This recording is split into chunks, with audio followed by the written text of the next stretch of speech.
हमारे बीच में रियान है, रियान खान है इनका पूरा नाम। और अभी जो आरजेएस का एग्ज़ाम हुआ आप सभी को पता ही है, 134 रैंक इन्होंने हासिल किया इसमें। सिंगल लॉ क्लासेस की तरफ से पहले हम इसको माल्यार्पण करके स्वागत करते हैं। ठीक बेटा, ठीक। तो ये आपको बताएंगे कि अपनी जर्नी कैसे इन्होंने स्टार्ट की, कैसे पढ़ाई की, कैसे इनका स्ट्रगल रहा, ये सारा आपको बताएंगे। आपको कुछ पूछना है तो आप इनसे पूछ भी लीजिएगा। ठीक है बेटा। तो रियान बेटा इधर आ जाइएगा। यस, हाँ स्टार्ट है, माइक पास ले लो। सर मेरे को याद आ रहा, मैं साल भर पहले वहाँ बैठता था सर। आज यहाँ पर आ गया हूँ सर। अरे तो नेक्स्ट कड़ी में अब आप भी यहाँ पर आने का प्रयास कीजिएगा। एक साल भर पहले वहाँ पीछे बैठ। सर ने LLB कंप्लीट होने के बाद 2022 में मैंने सर की क्लास स्टार्ट की थी, फाउंडेशन क्लास। तो उसके बाद एक साल सर की क्लास चली, उसमें रेगुलर टेस्ट सीरीज जो भी सर ने लगवाई या MCQ की टेस्ट सीरीज या सब्जेक्टिव जो भी है सर ने मैंने रेगुलर दी थी। और उसके बाद अगर एक साल जो थी उस दौरान भी मैंने काफ़ी टेस्ट सीरीज सर ने जो इनकी जो वेबसाइट है उस पर दे रखी है वो भी काफ़ी दी है मैंने। और जो पढ़ाने का सर का तरीका है वो वैसा किसी का नहीं है, मैंने ऑब्जर्व किया है ये खुद पर्सनली। क्योंकि कंसेप्ट जो ये क्लियर करते हैं आपको कोई स्टैंडर्ड बुक उठाने की ज़रूरत नहीं पड़ेगी उसके बाद। तो ये सबसे बड़ा योगदान सर का यही है कि पढ़ाने में आपको कोई कमी नहीं देंगे सर ये। और जो मेंस की जो क्लासेस वगैरह होती है, मेंस की जजमेंट राइटिंग, तो सर ने मुझसे यही कहा था कि आप 80 नंबर पे फोकस करना। जजमेंट आप लिख दो, मैं मना नहीं कर रहा हूँ, लेकिन आप 80 नंबर अच्छा लिखोगे ना तो आपको वही मेरिट में बाहर लेके जाएगा। और मैंने वही चीज़ फॉलो की थी, बाकी शायद किसी ने नहीं की होगी, क्योंकि सब जजमेंट लिखने के जा रहे थे कि मैं पूरा पेपर कंप्लीट करूँ, पूरा मतलब लिख के आऊँगा तो मेरे को एज देगा। वैसा कुछ नहीं है। सर ने बोला था कि आप 80 नंबर पे फोकस करना, 80 नंबर पे करोगे ना तो वो आपको 20 क्वेश्चन ही आपको बाहर कर देंगे, मतलब मेरिट में ले जाएंगे। तो ये चीज़ सर की मैंने 80 नंबर से क्या मेरिट कवर हो जाएंगे, 20 नंबर, क्योंकि टाइम बहुत कम मिला था इनके लिए इस बार। क्योंकि तुरंत जल्दी में तो उन्होंने प्री कंडक्ट कराया, तुरंत ही मेंस कंडक्ट कराया, तुरंत ही इंटरव्यू, बहुत कम टाइम था मेंस के लिए तैयारी करने के लिए।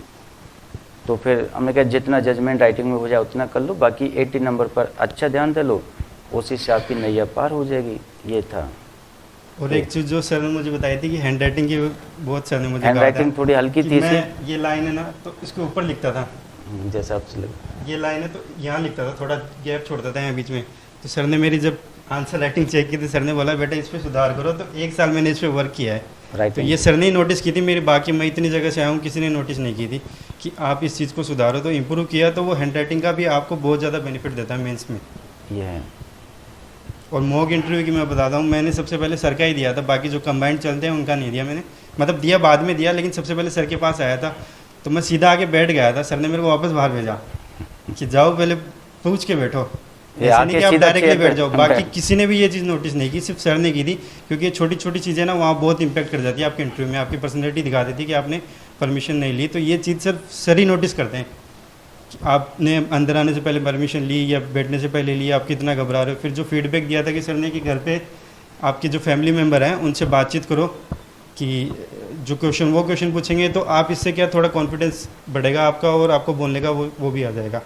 तो ये मतलब पूरा मैं तो 1 साल 2-3 साल से इनके पास ही पूरा रहा हूँ, तो इनकी वजह से ही मेरा फर्स्ट अटेम्प्ट में ही हो गया। बाकी मेहनत तो इन्हीं की थी, हमने तो रास्ता बताया था, मेहनत तो बच्चे की होती है। हमारा तो पढ़ाया हुआ जो कंसेप्ट है ना वो मुझे अभी भी याद है, मतलब एक उसको पढ़ाए हुए 1.5 साल हो गए, लेकिन अभी भी मेरे को वो इतनी स्टैंडर्ड बुक कोई उठाने की जरूरत नहीं पड़ी।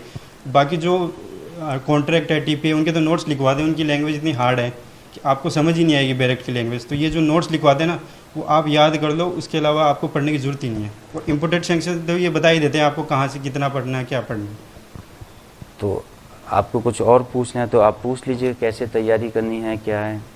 इन्होंने हमारे प्रॉपर मॉक टेस्ट वगैरह क्लास में आके देते थे, क्लास में आके देते, हमारे रेगुलर स्टूडेंट हैं ये थे। क्लास भी कम मिस करते थे, ये थे बेटा। यस, आपको कुछ पूछना है तो पूछिए बेटा। सर आपकी लैंग्वेज की क्या स्ट्रैटेजी थी, स्पेशली इन हिंदी?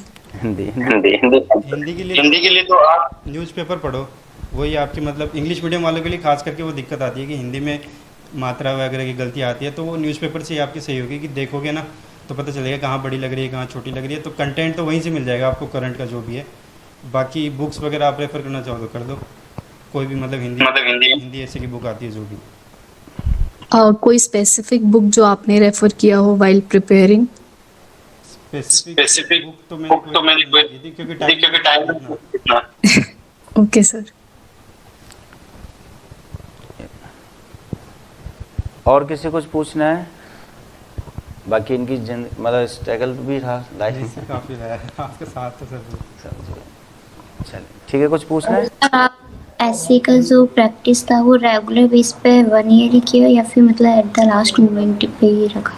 नहीं, वो सर ने पहले कह दिया था कि आप अभी से मेंस की तैयारी करके रख लो, क्योंकि क्या पता कल को टाइम दे ना दे। तो इनको इंस्ट्रिक्ट हो गया था कि पहले ही कि इस बार कम टाइम देंगे मेंस में ये लोग, तो वो पहले से थोड़ा थोड़ा करके चल रहा था। तो एंड टाइम पे भी मतलब उस लेवल का नहीं हो पाया जितना करना चाहिए मेंस से पहले, लेकिन पहले से कर रखे होगी तो आपको वहाँ प्रेशर नहीं आएगा उस चीज़ का। तो अभी से आप इसको रेगुलरली रख लो कि थोड़ा न्यूज़पेपर आधा घंटा 1 घंटा इसमें रेगुलरली रखो तो ज़्यादा टाइम नहीं लगता है इसमें। तो वो आपको कंटेंट भी दे देगा और आपकी राइटिंग स्किल्स भी बढ़ा देगा वो। चलिए एक बार और वापस हमारी तरफ से इनके लिए बहुत सिंगल डे क्लासेस को बहुत बहुत शुभकामनाएं। और हम तो ये चाहते हैं कि ये आगे और बढ़े, आगे एडीजे वगैरह में भी आगे अच्छा सक्सेस हो। ये हमारी तरफ से बहुत बहुत शुभकामनाएं हैं। ठीक है, यस बेटा।